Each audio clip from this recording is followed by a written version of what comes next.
Welcome to a special edition of Gospel Truth with Andrew Wommack. Today, in remembrance of the 1973 Roe v. Wade decision, Andrew is joined by pro-life activist Kristen Hawkins. I have the honor of leading Students for Life of America. We launched about 15 years ago, and our mission is very simple: to go on the offensive where the abortion industry is targeting those most vulnerable towards their predatory business practices, and that's the college and high school campuses. And now, here's Andrew. Welcome to our Tuesday's broadcast of the Gospel Truth. Today I'm continuing some special broadcast where we are talking about the 49th anniversary of Roe v. Wade, which will be this coming Saturday, and we are celebrating because we really believe that the end of Roe v. Wade is right upon us. And so every year I do things to just advocate for life. We've been doing this for a very long time on our program. And yesterday we had Melissa Oden with us. She's an abortion survivor. Today I've got Kristen Hawkins with us, and she's been with me a couple of times before. I think this is the second time that you've been on a Gospel Truth That's right. Broadcast. And I tell you, Kristen is awesome. I first met you when we were doing, a 2018 midterm elections. That's right. During here at Trump. Karis. And Kristen came and spoke, and she only had 5 minutes, and in 5 minutes she lit everybody up. It was awesome. And so you've been involved in the pro-life movement for a long time. Real quickly, because we got other things we want to talk about, but tell them about what you're doing, what organization, what you're doing, and things like that. Tell them about your website. Yeah, I have the honor of leading Students for Life of America. We launched about 15 years ago, and our mission is very simple: to go on the offensive where the abortion industry is targeting those most vulnerable towards their predatory business practices, and that's the college and high school campuses. So we go and speak to young people about abortion, what abortion really is, the violence of abortion, and about the nonviolent alternatives through the pregnancy center that the pro-life movement offers that are available in their community. And so we start groups. We're honored to serve at this moment over 1,300 groups in all 50 states. We've trained over 130,000. Now, you just say, what are these groups? 1,300 groups. That's right. What are they? There's Students for Life groups or pro-life students at whatever college. And these are collections of young people from diverse backgrounds who get together to say, we're going to speak up for the preborn on our campus. We're going to speak out for women who are in crisis on our campus. So do you have multiple groups on one campus, or when you say 1,300, are these 1,300 different campuses? These are 1,300 different campuses. Occasionally Wow. we'll see a couple groups if there's a med school and a law school that will have a group. But these are 1,300 campuses across the nation. So this is making a big impact. We call ourselves the pro-life generation, and we really believe it. And now I think, as we'll talk later, we are going to become the first post-Roe generation. Amen.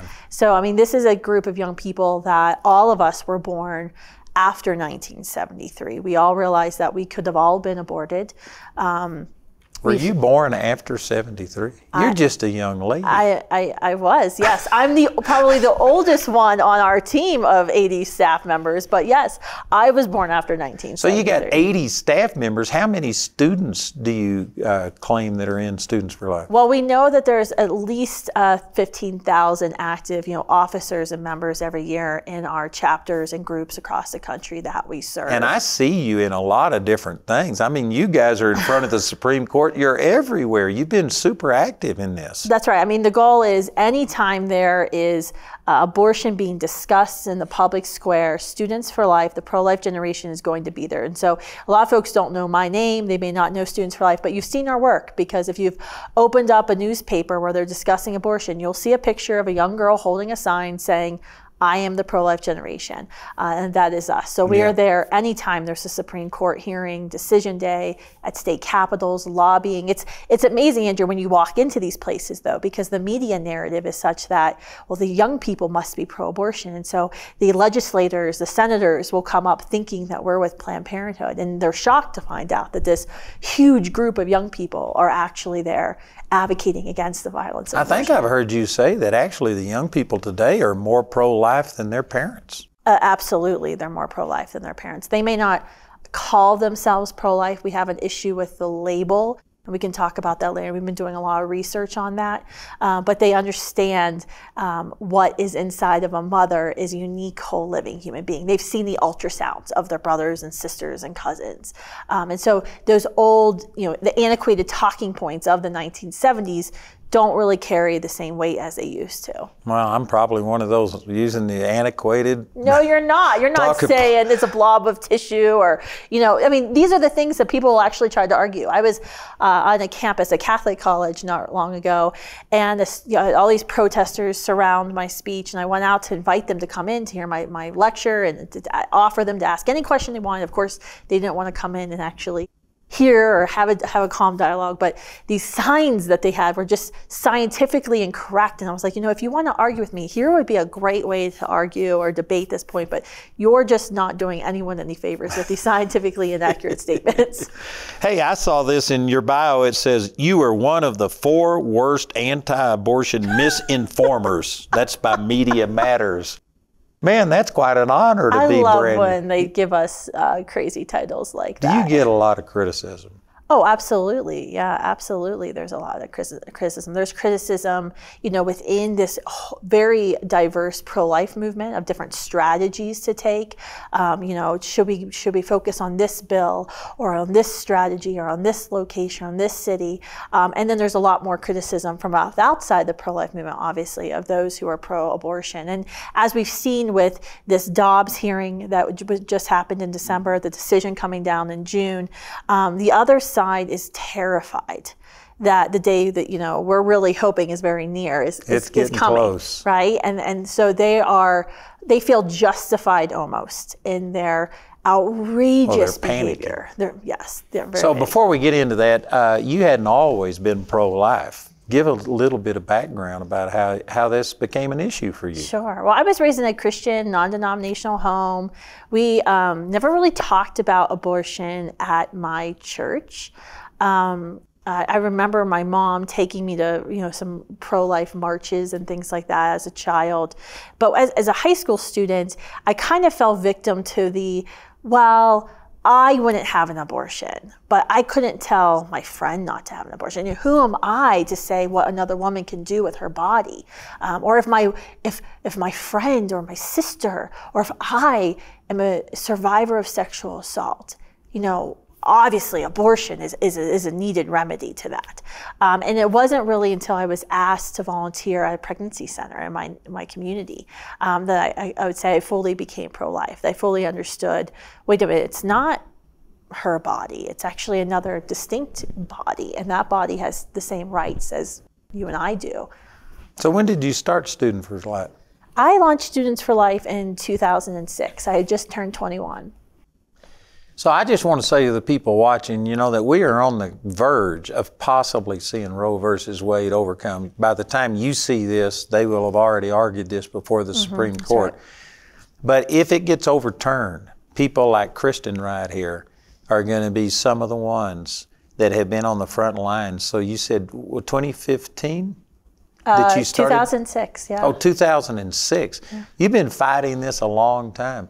When you first started this, did you actually think that you would see something like this Dobbs thing that's coming? Did you think that would be in our lifetime, or were you thinking further out? Well, it was funny that you say that. I remember a couple years after we had started Students for Life, we had this swanky event in Manhattan at the Harvard Club, and I had gotten up in the presentation and made a remark that how I believe the pro-life generation would become the post-Roe generation, that we are seeking to abolish abortion in our lifetime, make abortion illegal as well as unthinkable.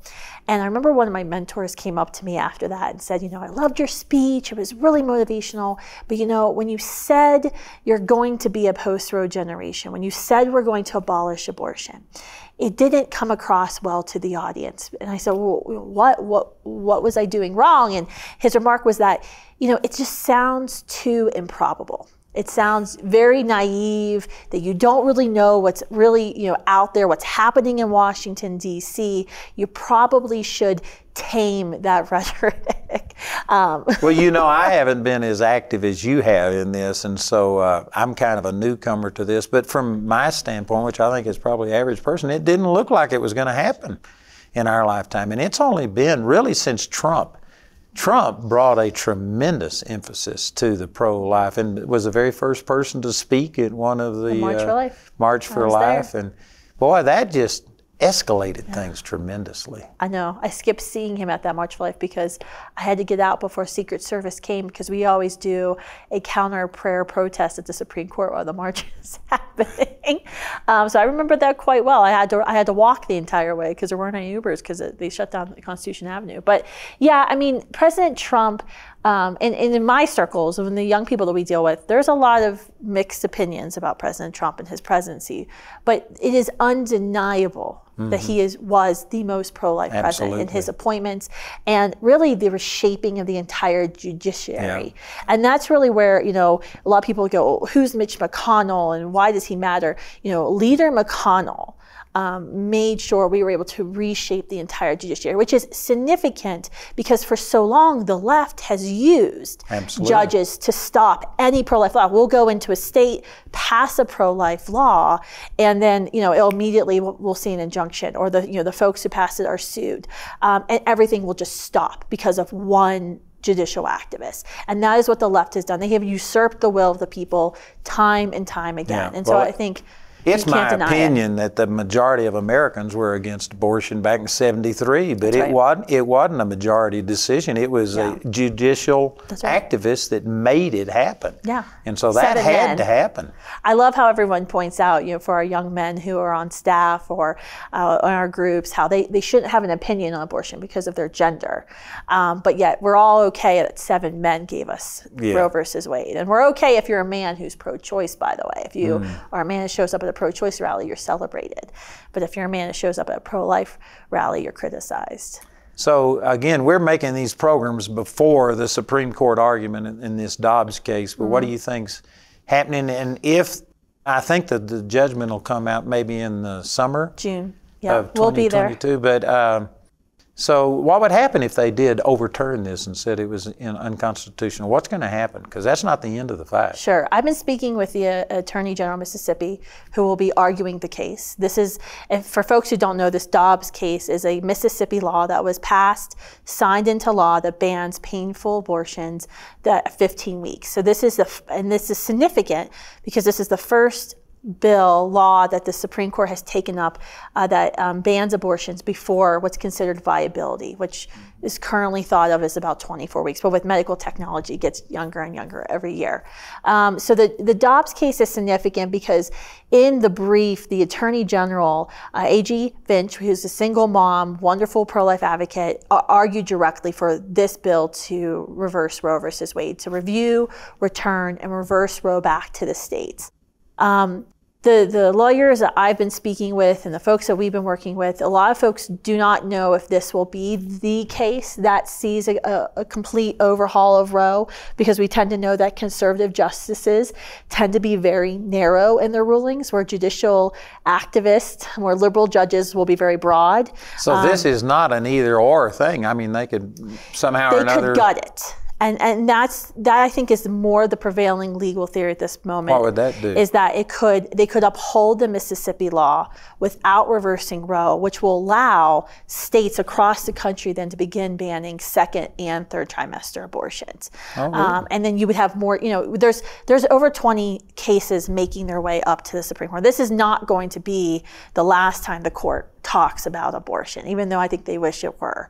If they ruled and overturned Roe versus Wade as being unconstitutional, would that stop these other lawsuits? They would still be going on. There would be more.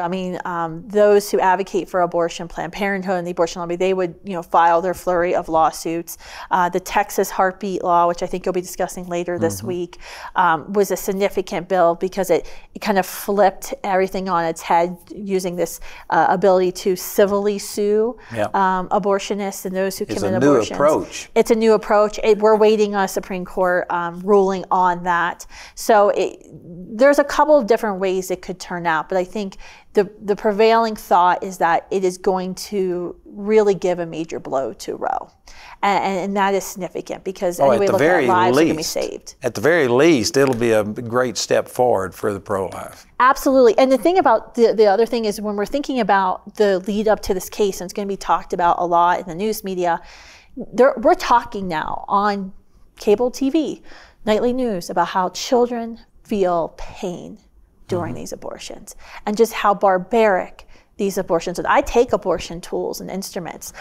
TSA, I'm like their favorite person when I go through the TSA pre-check, but I show students, and there's not any student who sees the SOFR clamp. And when I demonstrate on the fetal model how they're literally having to dismember these children in utero, there is no way anyone can deny that what happens inside of that operating room is anything other than violence. That's terrible. You know, I know your answer on this, but I want you to explain, because some people say, well, yes, I'm against abortion generally, but there's exceptions. Like, what if the child has Down syndrome? Or what if there is a handicap and stuff? You've got a unique take on that. Sure. I have two children who were born with cystic fibrosis, which is a life-threatening genetic complication. Today in America, more children with cystic fibrosis are aborted than born. And there's actually a higher abortion rate for children with cystic fibrosis now than Down syndrome. I didn't know that. Which it's been interesting. Target and other more liberal companies have become embracing Down syndrome, saying, wow, this is kind of discriminatory for us to champion abortions of folks who have an extra chromosome.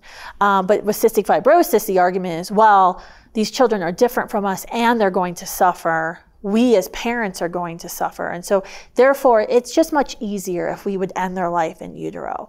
That's hard to imagine that people would think that way, but I've heard that a lot. I'm sure you've heard it a lot. I hear it on every campus I speak to.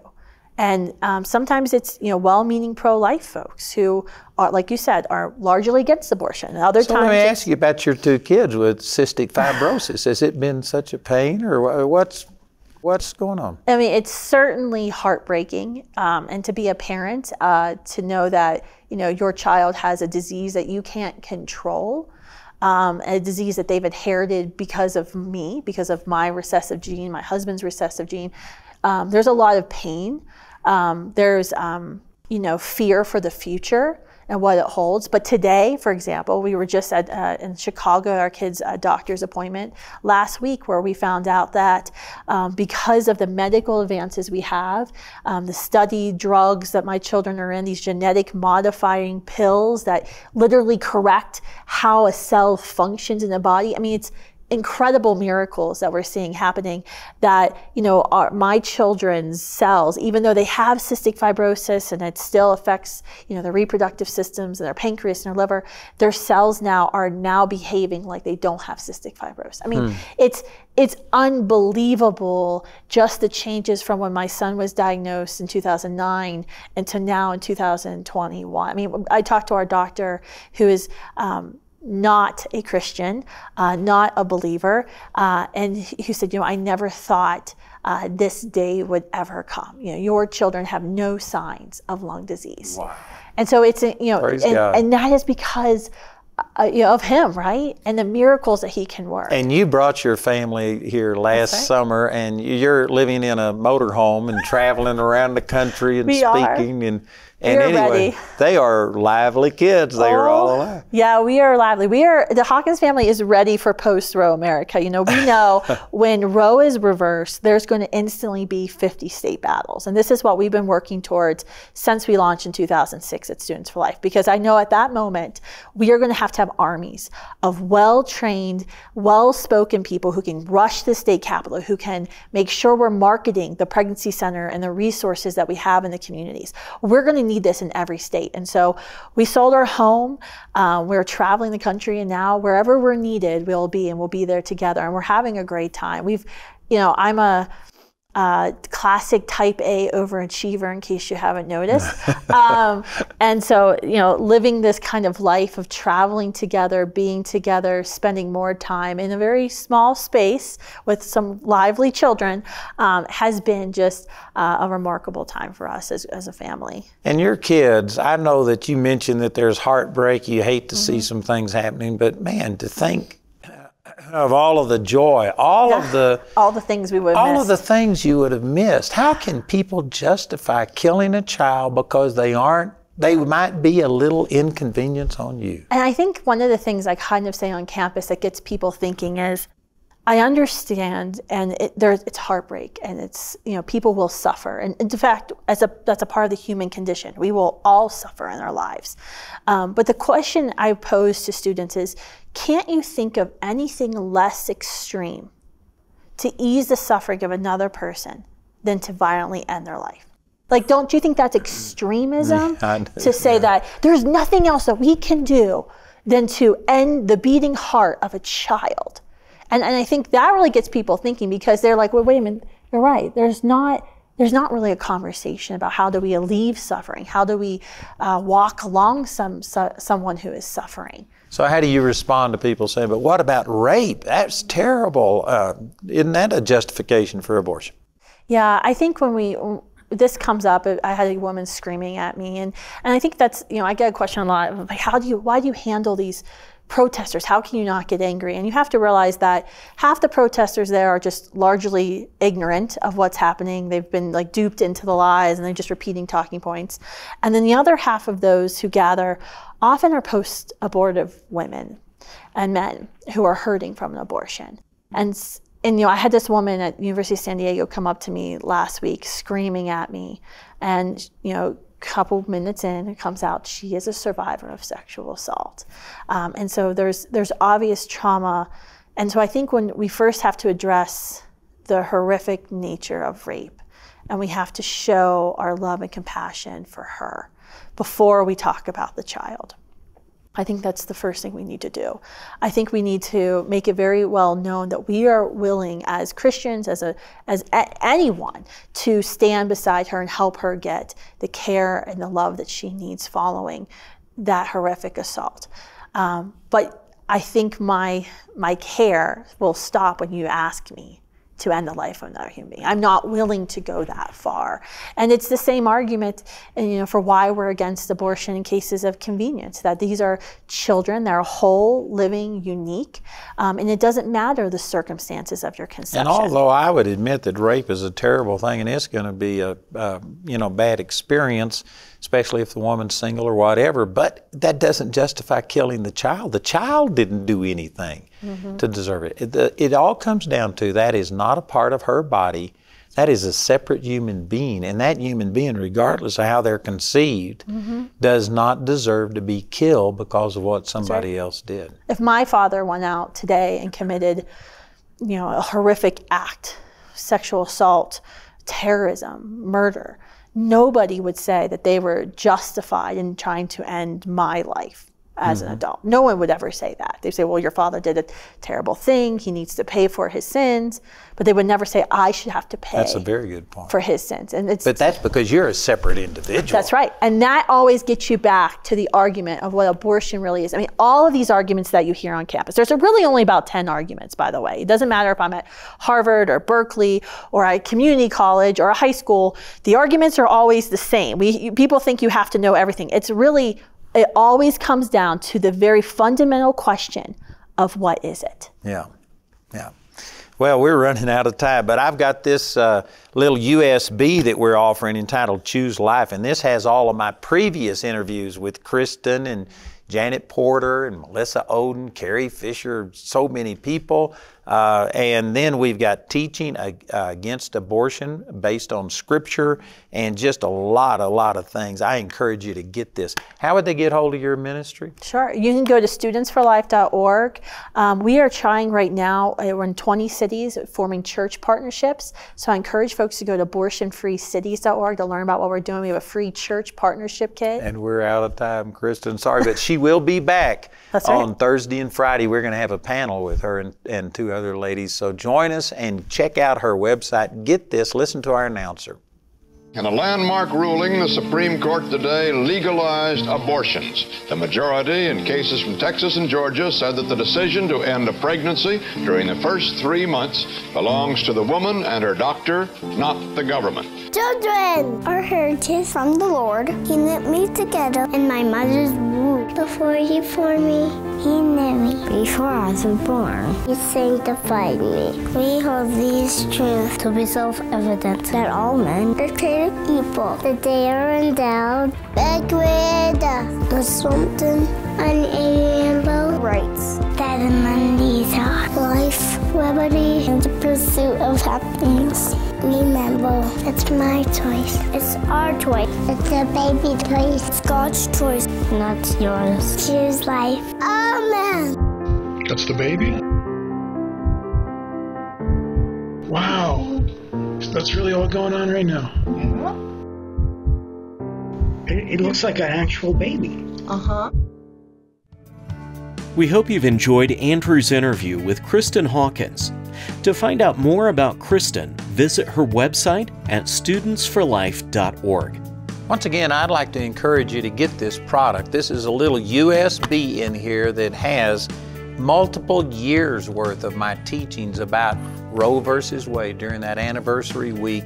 I've got teachings against abortion, what the Bible has to say about it. You will get the recordings of all of the interviews that we did this week.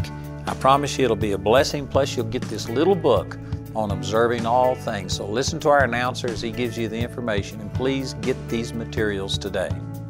This week's interview with Melissa Oden, Kristen Hawkins, Janet Porter, as well as their 2-day panel discussion is available on a special Choose Life USB. Also included on this flash drive, you'll find many more interviews and testimonies relating to abortion. This Choose Life USB flash drive will be accompanied by the Observing All Things booklet that contains many statistics and scriptures with regard to abortion and other social issues. You can get these valuable resources today for a gift of any amount. This entire series is also available for audio download, absolutely free from our website. We want to say a special thank you to the grace partners of Andrew Wommack Ministries. Your gifts make it possible to put free ministry materials into the hands of many people in need. If you're not already a grace partner, we ask you to pray about becoming one today. You can become a grace partner through our website at awmi.net. You can also order resources or receive prayer by calling our helpline at 719-635-1111. Our helpline is open 24 hours a day, 7 days a week. We appreciate your generosity and hope to hear from you today. We'd like to point out Andrew's upcoming speaking schedule. Mark your calendars to come meet Andrew at one of these events and let the Word of God transform your life. In the month of February, join Andrew and guest speaker Barry Bennett for the Orlando Gospel Truth Conference. Next, Andrew will be speaking in Naples, Florida. And in March, join Andrew in Woodland Park for our annual Charis Bible College Men's Advance. Guest speakers at this event include Hall of Fame and Super Bowl winning coach Tony Dungy, along with James Brown, Emmy Award-winning broadcaster on the CBS and NFL networks. Next, Andrew will be speaking in Powell, Ohio. Lastly, in March, Andrew will be speaking in Oklahoma City, Oklahoma. For more details on Andrew's next meeting in your area, visit our website at awmi.net.